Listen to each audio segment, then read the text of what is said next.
Good evening, this is R V Gupta from Gurugram. My dear friend, आज हम देखेंगे 14 जुलाई के लिए Nifty, bank Nifty and Sensex की एनालिसिस। कल क्या परसों हमने क्या बताया था उस चीज़ को आप जस्ट चेक करिए कि भाई आज क्या होने वाली है। इसके लिए मैंने जो एनालिसिस की थी, मैंने ये कहा था अगर गैप डाउन ओपनिंग होती है तो एक सपोर्ट यहाँ ले सकता है, राइट। ये 24,120 का, और एक दूसरी सपोर्ट, फाइनल सपोर्ट होगी ये 24,015 का। और हुआ क्या, आप देख सकते हैं गैप डाउन ओपनिंग हुई, ये अप्रॉक्सीमेट 24-25 पे हुई। यहाँ से थोड़ी नीचे गई 24,000 के आसपास, और फिर वहाँ से ही इसी सपोर्ट से जो ऊपर बाउंस हुआ है, अब आप देख सकते हैं इस समय 24,211 पे है। तो जो मैंने कल दिया था, जो मैं देता हूँ पॉइंट, उस पॉइंट को आपने नोट करना, नीचे के 3 पॉइंट एंड ऊपर के 3 पॉइंट। इसी रेंज में ही ये मार्केट पूरा दिन जो है चलाता है। वेल, अब क्वेश्चन आता है कि सारी चीजें नेगेटिव थी। मैंने जो कल एक दिया था, आप, मैं अपनी एक फंडामेंटल्स बताता हूँ। जो मैंने फंडामेंटल दिए थे उसके हिसाब से अगर आप देखेंगे माय डियर फ्रेंड, तो ये सब पॉजिटिव था। FII positive, DI positive, US positive, Europe neutral था, एशिया पॉजिटिव थी, trend neutral and sentiment negative था बिकॉज ऑफ वॉर की वजह से, राइट। और बाकी ये सब चीजें जितनी पीसीआर है सब पॉजिटिव था। बट आज ये सब चेंज हो गया, तो आज के लिए मैंने इसे चेंज किया है। वेल, अब क्वेश्चन आती है कल के लिए हमें क्या करना चाहिए। तो कल माय डियर फ्रेंड अगेन ये उसी जगह पे है जहां पर फ्राइडे को क्लोज हुई थी। इतनी नेगेटिव न्यूज़ होने के बावजूद कि वॉर हुआ और वीकेंड पे, उसके बावजूद ये मार्केट पॉजिटिव है। इसका मतलब क्या है? इसका मतलब है कि हमारे फंडामेंटल्स थोड़े स्ट्रांग हैं, जिसकी वजह से जो है हम इतने गिर चुके हैं। क्योंकि ग्लोबल मार्केट की बात करें तो यूएस अपने लाइफ टाइम हाई के ऊपर चल रहा है, यूरोप भी लाइफ टाइम हाई से थोड़ा ही नीचे है, और एशिया के जितने भी हैं सब लाइफ टाइम हाई से ऊपर चल रहे हैं। हम हैं जो कि अभी भी बहुत ज़्यादा नीचे हैं, अप्रॉक्सीमेट 8% नीचे हैं।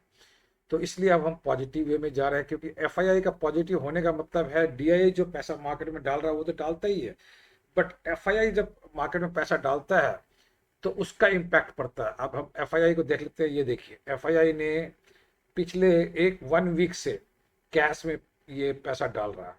पिछले 1 वीक से 10 दिन से जो है कैश में पैसा डाल रहा है ये, राइट।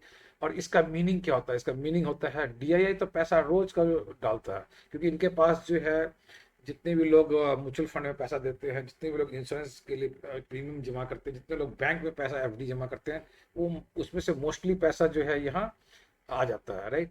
तो ये तो डालते ही डालते हैं। अगर एफआईआई पॉजिटिव सपोर्ट करने लग जाए तो मार्केट इंडिया की बहुत ऊपर जा सकती है। अब यहाँ दो चीजें आती हैं।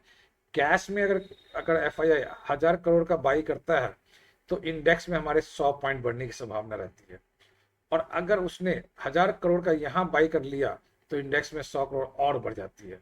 मतलब क्या है कि अगर कैश में बाइंग और फ्यूचर में बाइंग आ जाती है तो मार्केट जो है सीधा 1 से 1.5% की ग्रोथ ले लेती है। तो इसीलिए, और एफआईआई जो है फ्यूचर में हमेशा जो है पैसा डालता है, बाई करता है, ट्रेड करता है, राइट। डीआईआई सिर्फ कैश में करता है, वो फ्यूचर में ट्रेड नहीं करता है। तो एफआईआई की वैल्यू आपको समझ में आ गई होगी कि कैश में भी करते हैं और फ्यूचर में भी ट्रेड करते हैं। वेल, अब आते हैं जो कल के लिए क्या हो सकता है। देखिए, यहाँ एक इसने एक इस जगह पे इसने कंसोलिडेट किया, राइट, क्योंकि ये एक सपोर्ट था, ऊपर से नीचे के लिए सपोर्ट था, राइट। तो जब कोई सपोर्ट होता है, तो जब वो नीचे से ऊपर की ओर आता है तो वो एक रेसिस्टेंस कहलाता है। तो ये एक रेसिस्टेंस डेवलप हो गई, और यहाँ कंसोलिडेशन करने के बाद अप्रॉक्सीमेट 1 आवर के बाद, 1.5 आवर के बाद फिर से मोमेंटम ऊपर की ओर लिया। अब मैंने कल बताया भी था कि जो ये फ्राइडे की हाई है, ये एक रेसिस्टेंस का काम करेगी, स्ट्रॉन्ग रेसिस्टेंस, और मार्केट इसी के आसपास आकर के फिर रुक गई है, राइट। यहाँ रेसिस्टेंस लिया और डबल, आपने देखा डबल बॉटम बनाया, और फिर नीचे है, इसके नीचे है। तो कल अगर माय डियर फ्रेंड मार्केट अगर गैप अप ओपनिंग होती है और 24,275 के ऊपर अगर जाती है तो फिर ये पॉजिटिव रहेगा। और अगर ये फ्लैट ओपनिंग होती है तो पहले ये 24,275 तक जाएगी, फिर यहाँ एक रिजेक्शन लेगी। अगर रिजेक्शन लेकर के नीचे आती है तो फिर ये एक सपोर्ट का काम करेगी 24,120 का, राइट।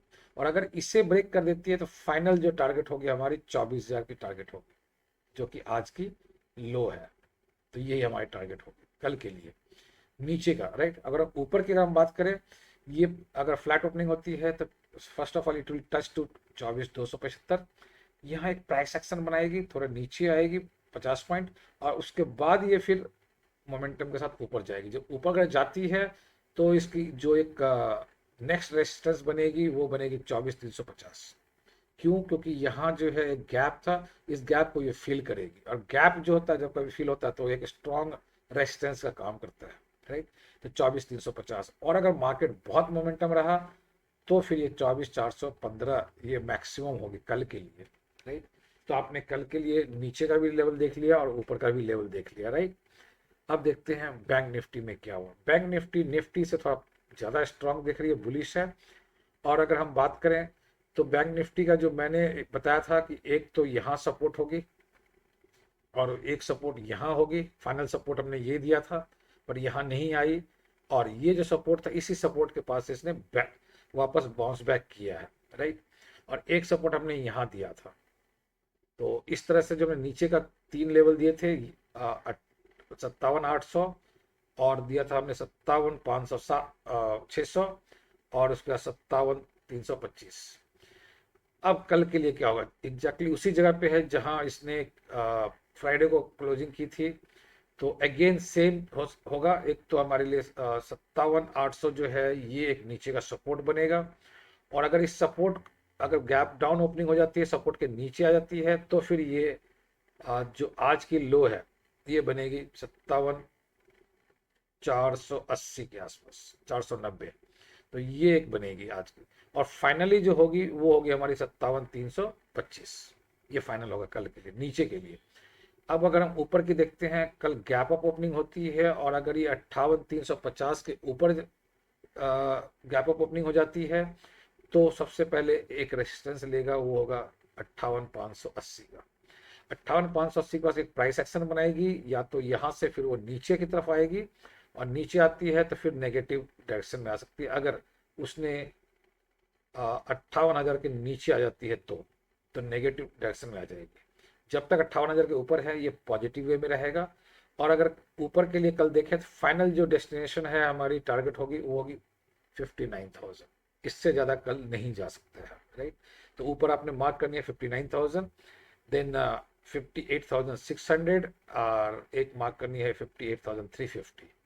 3 ऊपर के लिए हो गया, और नीचे का आपने ऑलरेडी मार्क कर लिया होगा 57,800 एंड 57,500 एंड 50,350, राइट।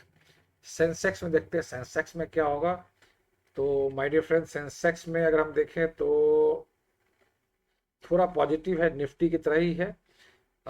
यहाँ एक नीचे के लिए आपने पॉइंट को नोट करना है। एक जो सपोर्ट होगी वो होगी 77,325, दूसरी सपोर्ट होगी 77,000, अब ये यहाँ नहीं होगी, नेक्स्ट सपोर्ट आ जाएगी, यस, 77,160, और फाइनल जो होगी वो होगी 76,950, जो आज की लो है। तो ये होगी कल नीचे के लिए। और ऊपर की अगर हम बात करें माय डियर फ्रेंड, तो फर्स्ट जो रेजिस्टेंस बनेगा 77,850 का, और सेकंड जो बनेगी 78,050 का। ऊपर के लिए 2 है, और उसके बाद अगर इसको ब्रेक करती है तो फिर हम एक और ले सकते हैं। ये हमारी target full and final target बन सकती है 78,400 का। तो ऊपर के ये 3 टारगेट आपके बनते हैं, राइट। अब ओवरऑल जो फंडामेंटल हमें क्या इंडिकेशन देता है, फाइनल जो होगा हमारा वो यही है कि एफआईआई पॉजिटिव है इस समय, डीआईआई पॉजिटिव है, यूएस भी पॉजिटिव है, यूरोप न्यूट्रल है, और एशिया नेगेटिव है। ये हम इस चीज़ को चेक करते हैं। एशिया आज जो है काफ़ी डिसाइसिव नेगेटिव क्लोज दिया। जापान की बात करें हमारी फ्रेंड, अप्रॉक्सीमेट 2% का नेगेटिव है, और 9% कोस्पी 9% की नेगेटिव है। और चाइना जो है अप्रॉक्सीमेट 2 से 3% के आसपास का नेगेटिव है ये। तो नेगेटिव है ये। और यूरोप की अगर हम बात करें तो यूरोप इस आज मिक्स है, कुछ पॉजिटिव है कुछ नेगेटिव है, इसलिए हमने इसको न्यूट्रल किया है। और यूएस की बात करें तो यूएस के सारे पॉजिटिव में है इस, राइट। ओके, तो हम हमें फाइनल कंक्लूजन यही निकलता है, कल निफ्टी की वीकली एक्सपायरी है, ये फैक्टर एक थोड़ा सा कंसोलिडेशन को फेज में लाने की कोशिश करेगा। दूसरी जो है my dear friend, trend sentiment अभी नेगेटिव बना हुआ है, क्रूड की प्राइस बढ़ा हुआ है, जो फ्राइडे को थी 76, डॉलर अभी 78.5 पे चल रही है, ये एक नेगेटिव पॉइंट है कल के लिए। जो रुपीस का जो प्राइस है 95.33 था फ्राइडे को, 95.75 के आसपास है। ये नेगेटिव पॉइंट है, एक नेगेटिव है, दो नेगेटिव है। पीसीआर पीसीआर जो है निफ्टी की वो बहुत ओवरबॉट हो रखा है, तो इसीलिए ये एक नेगेटिव फैक्टर है। सेंसेक्स भी इसी को सपोर्ट करेगी, इसलिए नेगेटिव फैक्टर है। बट बैंक निफ्टी जो है ये पॉजिटिव है। तो हमें कुछ नेगेटिव दिख रहा है, कुछ पॉजिटिव दिख रहा है। अगर हम ओवरऑल बात करें तो कल वन वे डायरेक्शन में नहीं जाएगी मार्केट, और कंसोलिडेशन फेज की हम उम्मीद करते हैं। Thank you, all the best.